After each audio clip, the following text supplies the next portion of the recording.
Ce que le JB m'a apporté d'un point de vue d'abord personnel, bah maintenant en fait c'est devenu aussi un projet de famille. Hein. Mes enfants font du sport. Euh, Quand j'ai commencé le JB, j'avais aussi un groupe d'amis hein, qui sont toujours mes amis, qui maintenant sont aussi les tontons et tatas de mes enfants. Donc d'un point de vue personnel, ça m'a vraiment apporté cette famille euh, que j'ai choisie. Hein. C'est vraiment au quotidien, c'est des personnes qui m'ont inspiré, qui m'inspirent toujours.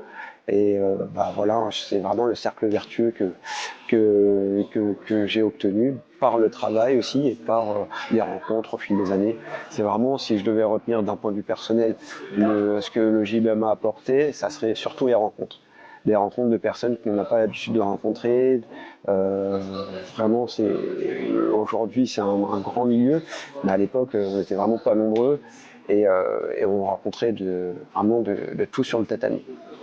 Et d'un point de vue professionnel, bah, en fait, par le JJB, j'ai réussi à m'élever d'un point de vue professionnel aussi, parce que ça m'a donné, comme je disais, une valeur de travail et une valeur d'excellence. En fait, je sais que bah, tout vient par le travail et qu'il faut être bon dans ce qu'on fait pour pouvoir évoluer par la suite.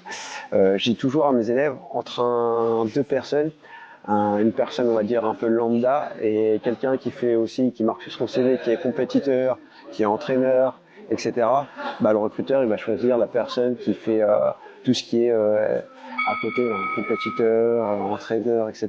Parce que c'est des personnes à qui on peut faire confiance. C'est des personnes qui sont aussi, qui ont du leadership. Donc, c'est légal, ce sera toujours la personne qui fait plein de choses à côté qui sera, on va dire, récompensée.